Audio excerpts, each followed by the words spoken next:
안녕하세요, 시청자님들. 빅뉴스 인사이트입니다. 네, 안녕하세요. 한국언론진흥재단 비카인즈 데이터 2025년 9월 12일자에 근거해서요. 오늘의 그 일면급 이슈를 정확하게 전해드리겠습니다. 네. 오늘 다룰 주제는요. 미국 건설 현장에서 구금됐던 우리 한국인 근로자들이 전원 귀국했고 또 이제 한미 양국이 비자 시스템 개선 논의에 착수했다는 소식입니다. 아, 네. 정말 큰 이슈였죠. 그럼 핵심 포인트부터 좀 짚어볼까요? 첫 번째로 미국 조지아주 배터리 공장 건설 현장, 거기서 구금됐던 한국인 근로자 316명이 오늘 무사히 귀국했습니다. 네, 맞습니다. 이분들이 지난 4일에 미 이민당국에 불법 체류된 속으로 체포되셨는데 딱 8일 만에 석방되어서 돌아오신 거죠? 정말 다행입니다. 그리고 정부가 또 대한항공 전세기를 마련했고 외교부 1차관하고 LG 에너지 솔루션 대표가 같이 비행기에 타서 귀국을 지원했다고 하네요. 네, 정부 대응이 상당히 빨랐어요. 그리고 대통령실에서는 귀국한 근로자분들께 심리 치료를 지원하고 앞으로 미국 비자 시스템 개선을 추진할 계획이라고 밝혔습니다. 아, 심리치료 지원까지? 그리고 또 중요한 게 미국 행정부 측에서 이 귀국한 근로자들이 나중에 미국 다시 들어갈 때 불이익받지 않을 거라고 약속했다면서요? 네, 그 약속이 아주 중요합니다.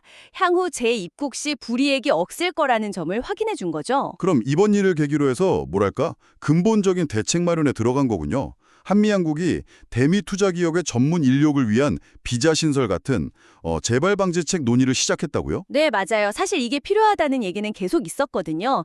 그래서 이번에 이제 본격적으로 논의 테이블이 마련된 셈입니다. 국내 산업계 쪽에서는 좀 반응이 어떤가요? 아무래도 미국 내 인력 운영 어려움을 계속 이야기해왔을 텐데요. 당연히 관련 비자 규제 완화를 요구하는 목소리가 커지고 있습니다. 이번 사태로 그 필요성이 더 부각된 거죠. 그렇군요. 자, 그럼 이게 어떻게 된 사건인지 배경부터 좀 더 자세히 들어볼까요? 네, 사건은 9월 4일이었고요.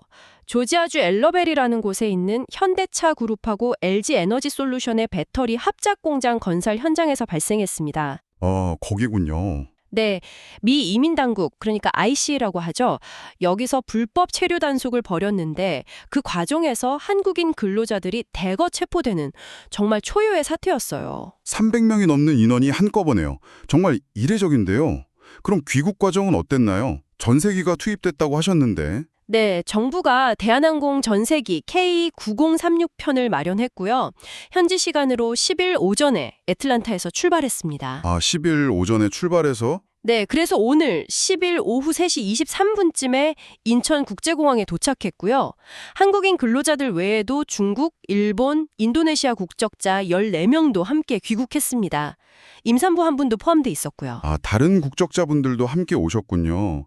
정부 대응이 정말 빨랐던 것 같은데 대통령실 입장도 나왔죠? 네, 강훈식 대통령실 비서실장이 귀국하신 분들의 일상 복귀 지원을 약속했고요. 동시에 이제 미국과의 비자 문제 해결 의지를 아주 강하게 강조했습니다. 특히 그 미국 측하고 소통해서 이번에 구금됐던 근로자들이 나중에 불이익 없도록 조율했다는 점, 이걸 정부가 좀 강조하는 것 같더라고요. 맞습니다. 그 부분이 외교적으로 상당히 중요하게 다뤄진 부분이고요. 실제로 사태 수습을 위해서 박윤주 외교부 1차관이 직접 미국을 방문했고 또 귀국 전세기에 같이 타서 오셨죠. 차관이 직접 가고 또 동승까지 한 거는 이례적이네요. 그렇죠. 그리고 앞으로 재발 방지를 위해서 한미 간의 실무 협의체, 그러니까 워킹 그룹을 만들어서 이 비자 문제 등을 좀 종합적으로 다룰 예정이라고 합니다. 워킹그룹이요? 그게 중요하겠네요. 산업계 쪽에서는 이번 사태를 어떻게 보고 있나요? 아무래도 이번 사태가 그 대미 투자 기업들이 현지에서 겪는 인력 운용의 어려움을 아주 그냥 단적으로 보여준 사례라고 보고 있죠. 네, 그렇죠. 그래서 산업계에서는 전문 인력이 좀 원활하게 미국에서 활동할 수 있도록 비자 발급 요건을 완화해달라 이런 제도 개선 요구가 계속 나오고 있는 상황입니다. 그렇군요. 자, 그럼 이런 상황들이 앞으로 우리 생활이나 시장에는 어떤 영향을 미치게 될까요? 일단 그 대규모 투자를 진행 중인 우리 기업들 있잖아요. 이런 기업들의 미국 현지 인력 관리나 파견 전략에 좀 수정이 불가피할 수 있어 보입니다. 전략 수정이요?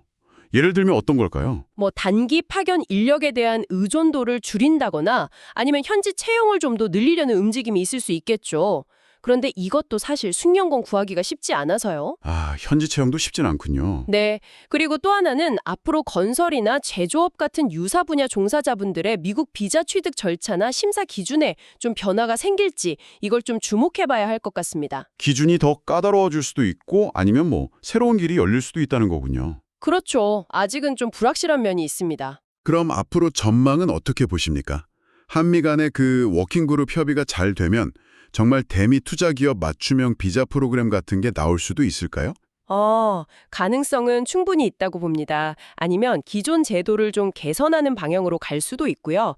특히 지금 미국 정부가 제조업 부활을 강조하면서 한국 기업 투자를 반기고 있잖아요. 네, IRA 같은 정책도 있고요. 그렇죠. 그런 큰 흐름 속에서 보면 이런 투자가 잘 진행되려면 인력 문제가 해결되어야 한다는 공감대가 미국 내에서도 생길 수 있거든요. 그게 중요하겠네요. 경제적인 필요성이 있으니까요. 맞습니다. 물론 정치적인 변수나 행정 절차상의 어려움은 있겠지만요. 긍정적인 방향으로 논의될 여지는 충분하다고 생각합니다. 그러군요. 근데 단기적으로 보면 기업들은 좀 조심스러워하지 않을까요? 네, 그럴 수 있죠. 당분간은 기업들이 자체적으로 이제 법률 검토를 더 강화한다든지 아니면 가능한 범위 내에서는 현지 인력 활용 비중을 높이려고 하겠죠. 위험 부담을 줄이려는 거군요. 네, 파견 인력의 비자 종류를 더 신중하게 선택할 수도 있고요. 하지만 이건 뭐랄까 근본적인 해결책은 아니거든요. 결국은 비자 문제 개선이 핵심 과제가 될 겁니다. 결국은 시스템 개선이 필요하다는 말씀이시네요. 맞습니다. 이번 사건이 그 중요한 어떤 전환점이 될 수 있을지 그걸 좀 계속 지켜봐야 할 것 같습니다. 네, 정말 중요한 지점인 것 같습니다. 이게 단순히 그냥 한 번의 사건으로 끝나는 게 아니라 미국에 진출하는 우리 기업들의 어떤 오랜 고충, 그리고 한미 경제협력의 미래까지 연결된 문제라는 생각이 드네요. 그렇죠. 그리고 이 문제를 풀어가는 과정에서 정부의 외교력이라든지 또 기업의 위기관리 능력, 이런 것들이 얼마나 중요한지도 잘 보여주는 사례라고 할 수 있겠습니다. 오늘 이 문제에 대해서 깊이 좀 파고들어 봤는데요. 청취자 여러분께서도 한번 생각해 보시면 좋을 것 같아요. 예를 들어서 경제협력하고 주권 문제, 그러니까 비자 발급 같은 거죠. 이 사이의 균형은 어떻게 찾아야 할지, 또 해외에 나가는 우리 국민이나 기업을 보호하기 위한 시스템은 과연 충분한지 이런 질문들을 던져볼 수 있겠습니다. 네, 좋은 질문입니다. 이게 단순히 끝난 이야기가 아니라 앞으로도 우리가 계속 고민하고 풀어가야 할 숙제를 남긴 셈이죠.